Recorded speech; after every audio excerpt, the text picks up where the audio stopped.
Hi, my sweet friends. Let's make Darlin Hub's favorite chili mac. Not always traditional, but that's okay. Every Darlin Hubs deserves something that they love. So today, after a much needed home-cooked meal, if you will, we're going to do Darlin Hub's favorite chili mac. Let's start. Okay, my sweet following friends, I have in here 2 tablespoons of avocado oil. I have 2 small carrots, 1 medium onion, and 1 medium stalk of celery. They're all chunky, okay? We're just going to turn on our heat, and we're going to start to saute these just as they are so that they can just get a little tenderized. I'm going to cut that one in half. There we go. A little noise, that's okay, right? We're in the kitchen. All right, so while these are rendering, if you will, we're going to add a little salt and pepper, about 1 teaspoon of salt. Sounds like a lot, but it's not. And I'm not going to actually add any pepper right now. We're just going to let this get started and go to the next step. All right, my friends, we have our ground beef in here now. I have 1.5 pounds of ground beef that I've just gotten started. We are going to season the ground beef. We will season chili, but you want to season your meat. So that's where we're going to start with this right now. Okay. To this, I'm going to add 1 rounded tablespoon of onion powder. And I mean rounded, close to 2. Same with garlic powder. Here, I have oregano, and I have spicy taco seasoning. Now, I make my own taco seasoning, but this is something I have used for years when I want to elevate its heat and its smokiness. So, I'm adding the oregano and 1 full tablespoon of the spicy taco seasoning. Remember, this is chili mac, so the macaroni will take away a lot of our seasoning if you don't season well now. This is 1 full, close to 2 tablespoons of good chili powder. And here is 1 tablespoon of smoked paprika. I'm also going to now add 1 more teaspoon of salt. I'm going to turn my heat back up. I'm going to brown this beef. The vegetables will be perfect, and we'll take the next step. Simple, simple, oh so delicious. Okay, sorry for the steam and the noise, but our ground beef's doing well. To this, I'm going to add 1/2 teaspoon of Better Than Bouillon, the vegetarian. And if you want to use beef, you can. I'm only using the vegetarian because that's what I have on hand. And that is exactly what I want to enhance the flavor of those delicious vegetables that are already in here. Just going to stir it up just like so. And we'll be back for the next one. Whew, I get a steam bath. Okay, my friends, we've started adding our tomatoes and things to our chili mac. I started with a can of Hatch chilies, which are diced tomatoes with green chilies, just Hatch chilies. I'm going to add now diced tomatoes and their juice. 1 can, 2 cans. I have regular diced and I have petite diced. I like to mix up the textures.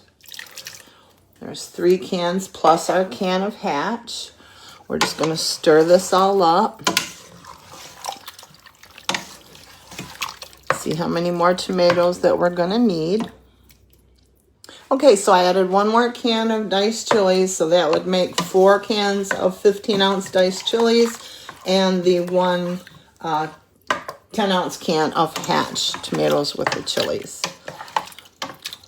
And I'm just stirring that up because I added 1 more teaspoon of our spicy taco seasoning, added 1 teaspoon of chili powder, and I added 1 teaspoon of cumin. Now, you do not have to do this. This isn't Mexican chili. It is chili mac. So we want flavors, and since I have that smoked paprika in here and all of these wonderful flavorings, we wanted that.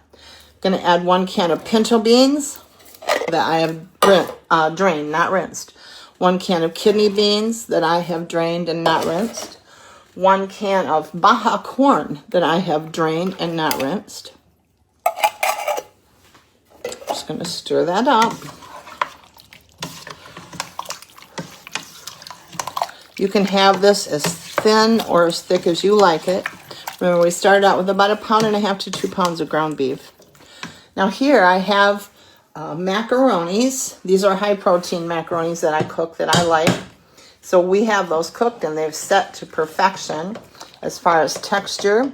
So we are just going to drain these with a slotted spoon, and we are going to add them to our chili mac to make it chili mac.